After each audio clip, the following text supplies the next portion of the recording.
Hello everyone, welcome to Educational File. I hope you are doing well and fantastic in your life. Today we are discuss about in this video Himalaya.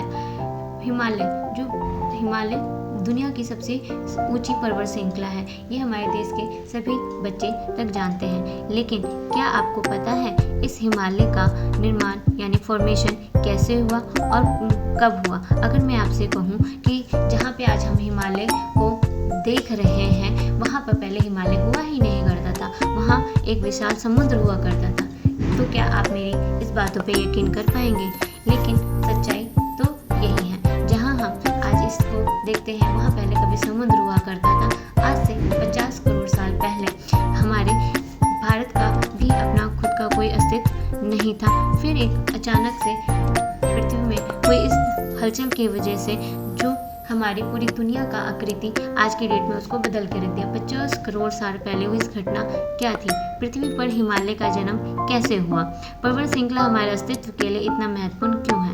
क्या आप सभी इन सवालों का जवाब जानना चाहते हैं और इस वीडियो को देख रहे हैं तो इस वीडियो का अंत तक जरूर देखें, और चैनल पर नए हैं तो सब्सक्राइब करना ना भूलें। हिमालय कई पर्वत श्रृंखलाओं का घर है और इन सभी पर्वत श्रृंखलाओं में से सबसे ऊंची चोटी माउंट एवरेस्ट है। हम सभी जानते हैं माउंट एवरेस्ट की जो ऊंचाई है समुद्र के तल से 8,848.86 मीटर है, यानी कि 29,031.7 फीट है। जहाँ हिमालय है, ये हिमालय हमारी आस्था और धार्मिक चीज़ों से भी जुड़े हैं। वहीं हिंदू धर्म और बौद्ध धर्म की इनकी हिमालयों से अलग ही आस्था जुड़ी हुई है। जैसा कि हमने आपको बताया कि जहाँ पे आज हिमालय है वहाँ पे पहले हिमालय हुआ नहीं करता था। ये आज से 50 साल पहले एक प्रक्रिया के जरिए हुआ था। स्क्रीन पे जो आप मैप देख रहे हैं ये पहले हुआ करता था। इस पीरियड को हम क्रिटेशियस पीरियड कहते हैं, और फिर पृथ्वी में हुई टकराव और हलचल की वजह से आज हम जो देखते हैं वो 7 महाद्वीपों को देखते हैं, और ये 7 महाद्वीप ये पहले 2 महाद्वीपों में हुआ करते थे। इनमें हुई हलचल और टकराव की वजह से आज हम 7 महाद्वीपों को देखा जाता है। ये जो 7 महाद्वीप हैं ये 2 पार्ट में बटे हुए थे। साउथ में गोंडवाना और नॉर्थ की तरफ मॉरिशस कहा जाता था, और हमारा एशियन सब कॉन्टिनेंट गोंडवाना का पार्ट था। जहां हम आज हिमालय देखते हैं इसे क्रिटेशियस पीरियड के समय में एक विशाल समुद्र हुआ करता था, और इस समुद्र का नाम तथिस सी था, और इसका फॉर्मेशन इसी से हिमालय फॉर्मेशन हुआ। 50 साल पहले इसके पीछे इंडियन प्लेट और गोंडवाना सब कॉन्टिनेंट का पार्ट था, और इसमें हलचल होने की वजह से जो ये नॉर्थ की तरफ मॉरिशस प्लेट से जाकर टकराया, और इस प्लेट से टकराने के बाद यहाँ पर विशाल पर्वत श्रृंखला का जन्म हुआ और इसे हिमालय कहा गया। सिर्फ 2 प्लेटों के टकराने से इतना बड़ा पर्वत कैसे बन गया? आइए इसके पीछे का साइंस समझें। फॉर्मेशन ऑफ हिमालय, जैसा कि हम अलग अलग माउंटेन्स हम देखते हैं और इनके अलग भी होते हैं, और वेल्केनो माउंटेन, फोल्ड माउंटेन और फ्लोट ब्लॉक माउंटेन होता है, डोम माउंटेन होता है। जैसे ये दिखने में भी अलग है और इनका फॉर्मेशन होने का भी प्रक्रिया अलग अलग होता है। ये 2 पत्थरों के बीच का होता है। फोल्ड ब्लॉक माउंटेन की हम इसमें बात करेंगे, क्योंकि जो हमारे हिमालय का निर्माण है फोल्ड माउंटेन की वजह से हुआ। साधारण भाषा में आपको हम अगर समझाने की कोशिश करें तो हमारा फोल्ड माउंटेन जो 2 बड़े महाद्वीपों के टकराने और प्लेट के टकराने से जो प्रेशर हाई होने की वजह से जितने भी नीचे अवसाद होते हैं वो एक विशाल पर्वत श्रृंखला का रूप ले लेते हैं, और इससे जितने भी नीचे के पत्थर अवसाद वगैरह हैं वो ऊपर आ जाते हैं। जैसे कि अगर साइंटिफिक और भूवैज्ञानिक की लैंग्वेज में दें, इस फॉर्मेशन को ऑर्गेनिक फॉर्मेशन कहते हैं, जहाँ पे हम हिमालय को देखा जाता है। और इन्हीं वजह से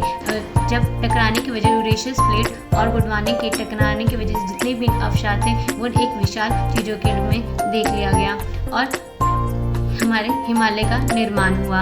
हमारे हिमालय जो कि ब्लैक कलर में दिखाई देते हैं, भूवैज्ञानिकों के कहने में ये आज भी बन रहा है। भूवैज्ञानिक का कहना है कि ये 1 सालों में करोड़ सालों में बना है, और ये प्रक्रिया आज भी जारी है, और ये प्रक्रिया अभी तक चल रही है। हिमालय अभी तक बनता जा रहा है, और ये हमें ब्लैक कलर का तथित सी होने की वजह से हमारा हिमालय अकेला नहीं, इसमें बहुत सारे हिमालय हैं। पूर्वांचल हिमालय, ट्रेस हिमालय, ग्रेटर हिमालय और लेजर हिमालय और आउटर हिमालय का पार्ट है, और इसे पूर्वांचल हिमालय भी है।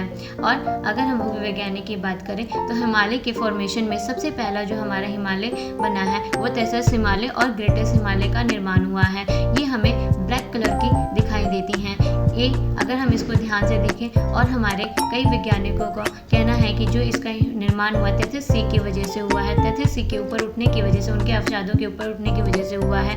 तेथिस सी में रहने वाले जितने भी जीव जंतु थे उनका प्रेशर की वजह से, दबाव अधिक होने की वजह से ये ब्लैक कलर के फॉसिल बन गए हैं, और इसी के ऊपर उठने की वजह से हमारे ट्रांस हिमालय और ग्रेटर हिमालय का निर्माण हुआ है, जिससे कि इसलिए हमें ये ब्लैक दिखाई देता है, इसका फॉर्मेशन हुआ।